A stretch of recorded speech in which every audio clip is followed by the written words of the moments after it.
As stated by one of the leading figures in New German cinema, film is a very, very powerful medium. It can either confirm the idea that things are wonderful the way they are, or it can reinforce the conception that things can be changed with another kind of cinema. To study Wim Wenders' filmography is to witness an artist steadily expanding his art and understanding of life. He has had the ability to create thought-provoking and visually striking films while also showing his dedication to his craft. With over 50-plus years of work, he has helped shape the world of film and has influenced the work of other filmmakers, both in Germany and around the world. Wenders was born in Düsseldorf on the 14th of August, 1945. He was born into a traditionally Catholic family with his mother and father, Martha Hanneth and Henrik Wenders. Now at this point in time, the city of Düsseldorf was a target of strategic bombing during World War II. This was the world that Wenders was born into. Only a block or so away from the cathedral is a hopeless ruin, smashed walls and twisted track. There will be no trains in Cologne in the near future. But the main railroad station, only a block or so away from the cathedral, is a hopeless ruin, smashed walls and twisted track. There will be no trains in Cologne in the near future. As stated in an interview, if you know about something, and I certainly know about devastation and emptiness, it influences your aesthetic. As Düsseldorf had been flattened into emptiness, Wenders used art to provide him an escape from this. So the only counter-image of the world he knew was the world of paintings. I was the only kid I knew who had to drag his parents to the museum because I couldn't get enough of it.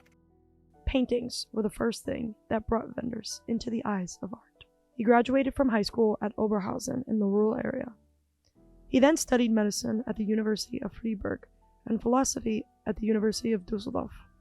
But after being in school for 4 years, he dropped out and moved to Paris in October 1966 in order to become a painter. Wenders failed his entry test at France's National Film School. During this time, Wenders became fascinated with cinema and saw up to 5 movies a day at the local movie theater. Set on making his obsession his life's work, he returned to Germany in 1967 to work at the Düsseldorf office of United Artists. That fall, he entered the University of Television and Film in Munich. Wenders completed several short films before graduating from the Hochschule with his film Summer in the City. And this was only the beginning for Wenders.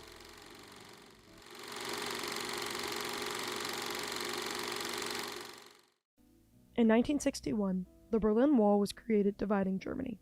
The following year, a group of young filmmakers released a manifesto at the Oberhausen Film Festival. They said, "The old film is dead. We believe in the new film." This is when New German Cinema was created. A new generation of German filmmakers created vivid, rebellious work, navigating a space between identities and ideologies, and drawing on established cinematic traditions while questioning their role in the Nazi regime. Wenders was known to be one of the most notable filmmakers in this new era of cinema. His feature directorial debut, Summer in the City, and The Goalkeeper's Fear of the Penalty, was considered to be aimless journeys within the films themselves. These films were very popular, but they did not compare to the following movies that he would create, even though they were unified by shared themes. The German word Wanderlust translates as the desire to travel. Since filmmaking is all movement, the passage of film to the camera and then to the projector itself naturally leads to a type of storytelling and the characters who travel. A road movie is a movie made simply while on the road. The idea of filmmaking while you travel embraces improvisation and the aesthetic of finding the story along the way. Alice in the Cities, The Wrong Move, Kings of the Road. All 3 of these films were shot by cinematographer Robbie Mueller and mostly took place in West Germany. The idea of these famous films is not only does travel propel the story, but it also absorbs and reshapes it. The possibilities of the road are shown by car, train, bicycle, sidecar, and van. Although the characters are sometimes passengers or drivers along for the ride, they are not in control. Walking also gives the feeling of community to the characters in Wrong Move, out of their philosophical quandaries to each other with a gorgeous backdrop behind them. Umzuge is another German word that translates to movement, and is on the top of the traveling vehicle in Kings of the Road as he visits movie theaters around the German countryside. The process of finding your final destination are what these films are all about. For example, the character Robert Lecter experiences that kind of freedom the moment he steps out of the van with no obligations to his wife he left behind and the job he walked away from. His Wanderlust is vivid, but short-lived. Also, this sense of advancement is shown when Polaroid images are taken by the main character in Alice in the Cities. The picture becomes clearer over time as the photograph develops, and so does the bigger picture, showing the progression of the character's ideas. Possibilities of the road seem infinite, but even they come to an end. Throughout many of Wim Wenders' early films, America, American culture, and the Americanization of Germany are big themes in them. Growing up, his idea of America was based on comic strips, rock and roll, movies, and novels. These revealed any alternative culture that he embraced and preferred in German culture.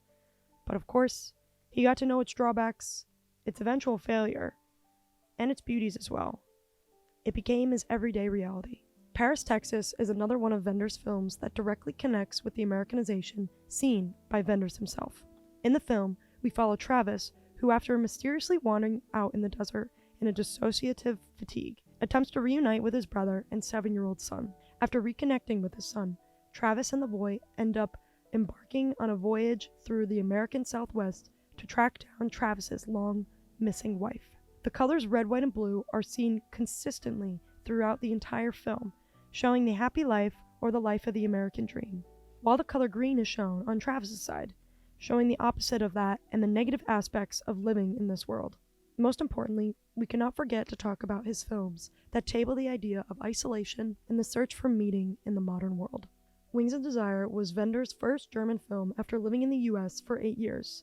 The film follows invisible, immortal angels who populate Berlin and listen to the thoughts of its human inhabitants, comforting the distressed.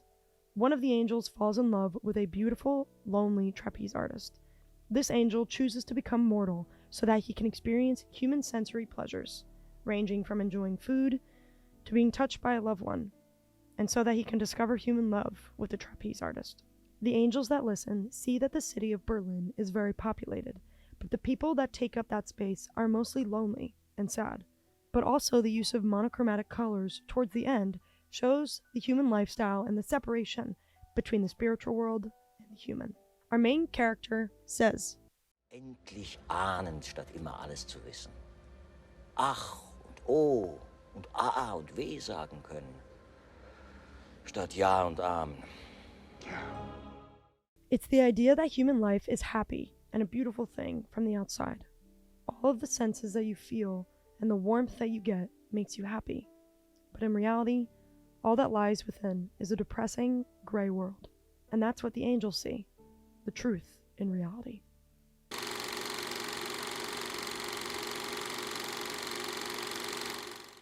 Hollywood didn't sit well with Wenders, in part because of the nature of his work.